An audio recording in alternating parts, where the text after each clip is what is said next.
Hello there and welcome back to the Cozy Club, my friends. It is a beautiful day for a little DSA and boy, I have not said that in a while. Guys, welcome back, and we've got a video that has been highly requested for quite some time. It is going to be the complete guide to the exchange stores within Disney Sorcerer's Arena. Now, in the exchange stores, typically they don't get updated all that often, but with the announcements of Summoners Showdown Season 2 requirements and some new tokens coming in since the last time we did it, it's time to finally update this bad boy, both for free to play and pay to play.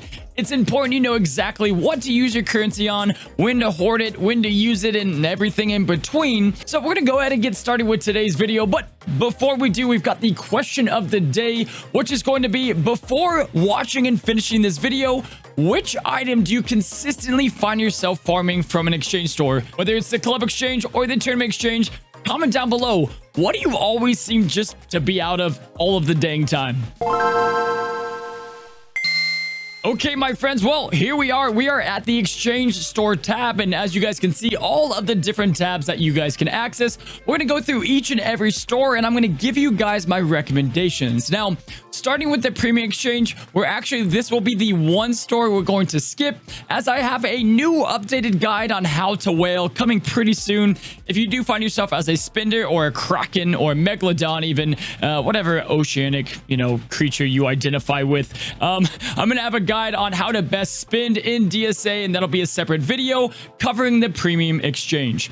Looking next at the daily exchange, this one is going to be quite simple, guys. It's a little pricey. You don't want to be spending your gold here unless you see a little item called bursting. If you see bursting anything, bursting dust, bursting broom, bursting, I don't know, moat, which I don't even think is in this game, buy it because it's extremely rare and you're going to need it for some few select characters within the game. So starting very easy, guys.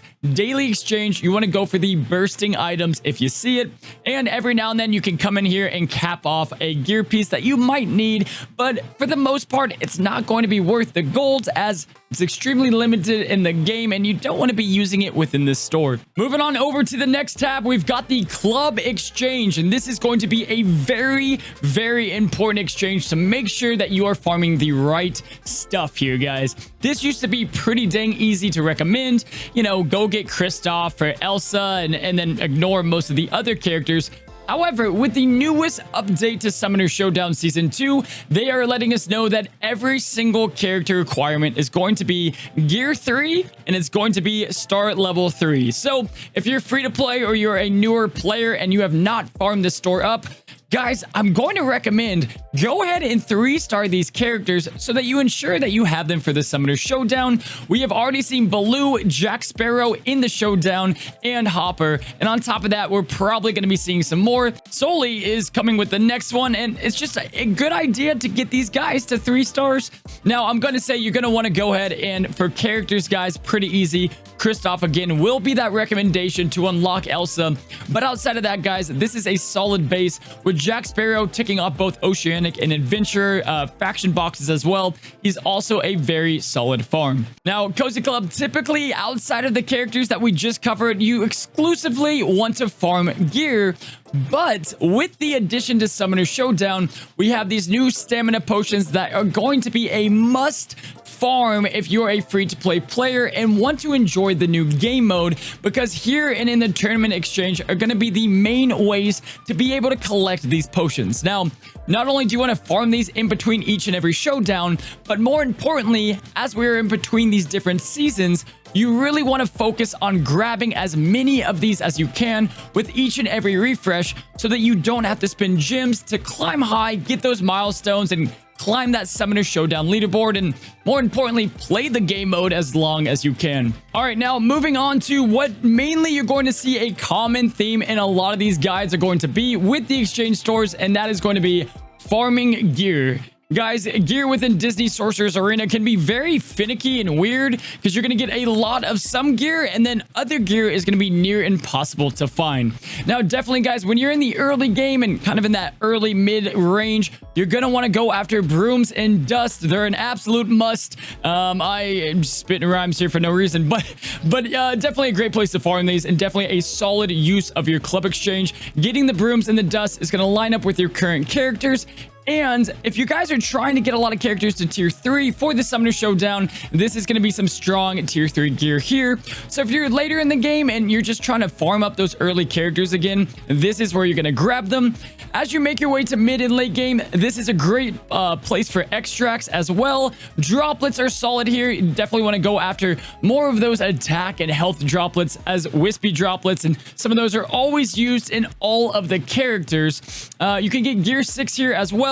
But when we're talking about some of the main primary later game farms, it's going to be the essence big time, and on top of that, the dream fragments. Guys, you can never have enough both strange fibers or dream fragments. These little moon balls here are used on just about every character in the game, and a very good use of your club exchange.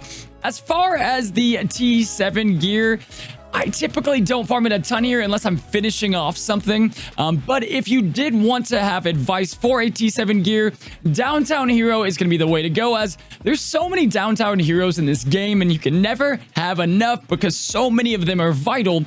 So either farm something you're finishing off or get Downtown Hero gear is always a safe bet. But the essences, you can never grab enough. Shell essences, all these are used in so many different characters as you're building your way through later in the game. So definitely I would advise going for those. Moving right along to the tournament exchange, guys, there's a lot that has changed here, and we're going to slowly kind of break it all down for character recommendations. If you are looking for an efficient way to go ahead and farm your journey within DSA, you can go ahead and find my farming guide in the top right hand corner. That is going to help you tremendously on who to farm and who to prioritize. Now with Summoner Showdown, again, you could make a case to get a lot of these to 3-star first before you max out a ton of them. However, guys, with the club exchange the same way, you want to get these stamina potions here each and every refresh. There's 700. They're not a ton to have, and if you are earlier in the game, that's not your biggest priority, but if you find yourself in that later game,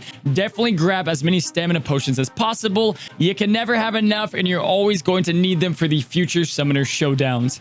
As far as characters go, let's kind of split these up in a couple groups. There's some very important characters to get, and then there's some smart methods that I would recommend. Now, first and foremost, you have Anna here. She's going to be used to get the legendary character Elsa, just like Kristoff. And then you've got the bottom row with Calhoun, Cogsworth, Hermes, Daisy Duck, Hero Hamada, all being required to get legendary characters. You are going to find smaller amounts for them, and they're going to cost just about the same. So the value is not there, but to go after legendary characters and speed up that process, definitely, guys, pin down which one you're going for, and if it's Baymax, for example, you want to farm Hero Hamada to double up that farm speed and unlock him a little bit quicker. Now, outside of those legendaries, they're kind of in a category of their own. Looking at individual characters and not looking at just Summoner Showdown, Shan Yu, always a very safe bet to go after. Kingdom is just climbing more and more, and I do expect Maleficent to take that Kingdom lead for you later players, but early game, guys, Shan Yu, do not underestimate this guy. Extremely strong leadership, and definitely should be one of the first farms that you go after to get you a great PvP character and also a villain for the campaign. Looking at some other strong characters in here, you can go after Merlin to have a very big time all-around cleanser for the raid and a solid character through and through. He's a mythical, so that's going to help you in different towers within the game, but on top of that, he is a raid MVP and still cannot stress enough how amazing he is. Dr. Facilier early and mid game is great for clearing different PvE game modes. You can grab him if you'd like to here, and also is going to help you with the Scrooge event to give you a little more coin. Now, with all that coin, gold. Moving right along, Hades is going to be a great farm. He comes online a little bit later on during your playthrough of DSA, and he's kind of a luxury character, but very strong and amazing with the mythicals. If you want Miguel, you want the Hercules team, Hades is a perfect fit for both the mythical and the villain faction. Other than that, guys, it's kind of dealer's choice. You can get Ariel if you want to go after King Triton and unlock one of the best raid leaders within the game. Obviously, Anna is my early recommendation to unlock Elsa as fast as possible. And then you got other strong characters like Madam Mim. Big Bad Wolf is great as well. And then, again, you can't go wrong because Summoner Showdown is a thing. So start start getting them at 3-star once you have those more powerful characters unlocked. Already, the tower exchange is going to be a quick one. Now, first and foremost, you're not going to want to unlock anything here until you have beaten the 3rd tower of endurance, but once you have done so, the spell packs are going to be the way to go unless you have more or less than 10 spells. If you have less than 10 spells, go with the spell packs. If you have more than 10 spells, concentrate on the spell tier list and start kind of farming those more important spells later in the game. The spell packs are amazing, but again, you don't want to go after these until level 3, completion of the Tower of Endurance, to give you a bigger arsenal, if you will, of the spells in the game. Alrighty, now moving right along, we've got the raid exchange, and for this one, guys, currently I'm actually telling everyone not to farm anything from this store until the next raid comes out, just to see kind of what flushes out and see what comes new into the store, as this is not the Forbidden Depths raid, but it's the entire raid exchange. Now, looking at the raid exchange, guys, there's very simple what to do and what not to do, both for free to play and pay to play. Let's jump to the what not to do, and that is farm any character for any reason within the raid exchange, guys. This is terrible value. Even if you can get people like Dash, this is definitely not worth your exchange currency.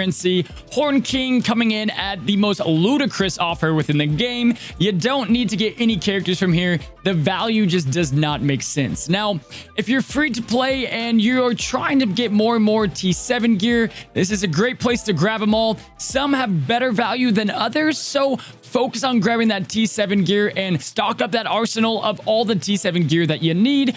Focusing more again on that downtown hero gear, as that's typically what you're going to be missing for the most part.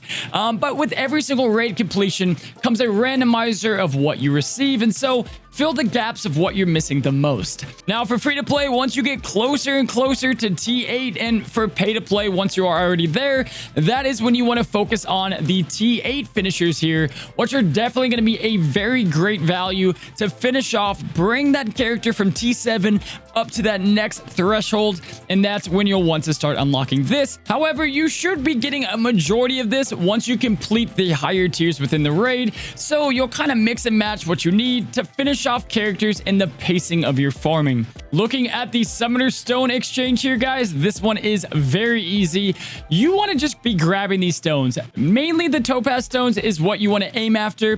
With Summoners Showdown becoming a thing now, you want to get as many of these chipped topazes as possible on your characters, so they're going to go ahead and get ramped up to a full maxed out speed stone. So this is where you want to go for majority of the characters. However, you can go for the ruby stones as well for those characters that prefer the attack stone. Very easy. Let's move right along, and we are moving to the token exchange. This is going to be for the later game players, and it's the only place that you can unlock this bad boy. But for the most part, guys, you don't want to be getting characters here. You want to grab more and more T7 gear, as anytime you can get more access to T7 gear, this is the place to grab it. And all of the other gear in the game, you can grab from some other stores.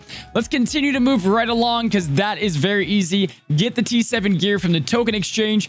Looking at the VIP exchange, for those whales and spenders, again, I'll revisit this on the guide, but loyalty coins is always a solid option, and beta ruins to kind of speed up the ability farming process. And then lastly, we have all of the tower exchanges, and this one, again, guys, just like the token exchange, ignore all of these characters. You're going to see the Stitch, the Little Mermaid Tower, and then the Rapunzel Tower here. You'll want to farm gear from these towers. Farm up the gear that you're missing the most, and it's pretty easy from there. It's going to give you a lot of different options for free to play on where to grab gear, and then use all of that energy for the most part on character tokens to really even up your hero tokens and your gear farming at the same time. Alrighty, my friend. Well, thank you guys so much for checking out today's video. I realized for the majority of you guys, you knew a lot of this already, but for the newer players in the game, I don't want to forget about you guys or the free-to-play community, y'all. It's pretty easy to farm the wrong stuff, and so wanted to provide a new updated video with a little bit of guidance. Take this, combined it with my new farming guide back in June, and you're going to have your path set pretty straight on exactly what you need to farm. like I said, go after the big time characters like Shan Yu, like Ana, and then start getting those Summoner Showdown 3-star characters along with the potions so you can play the new game mode more and more. Hopefully you guys enjoyed today's video, and until next time, stay cozy.